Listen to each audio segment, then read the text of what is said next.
প্যারোলে মুক্তি পেয়ে মায়ের জানাজায় অংশ নিয়েছেন যুবদল নেতা জাহিদ খান। শনিবার সিলেটের গোয়াইনঘাট উপজেলার পূর্ব জাফলং ইউনিয়নের সোরাবালি স্কুল অ্যান্ড কলেজ মাঠে মায়ের জানাজা ও দাফনে অংশ নেন তিনি। পরে নিজ গ্রামের পারিবারিক কবরস্থানে তার মাকে দাফন করা হয়।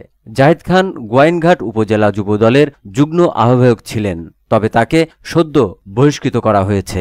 বর্তমান সরকারের দুই উপদেষ্টার গাড়িবহর আটকে রেখে বিক্ষোভ প্রদর্শন করার ঘটনায় তার বিরুদ্ধে মামলা দায়ের হয়। সেই মামলায় কারাগারে আছেন এ যুবদল নেতা। পুলিশ ও স্থানীয় বাসিন্দাদের সূত্রে জানা গেছে, শুক্রবার বেলা 11টার দিকে জাহিদ খানের মা রাবিয়া খানম বার্ধক্যজনিত কারণে ৭৭ বছর বয়সে নিজ বাড়িতে মারা যান।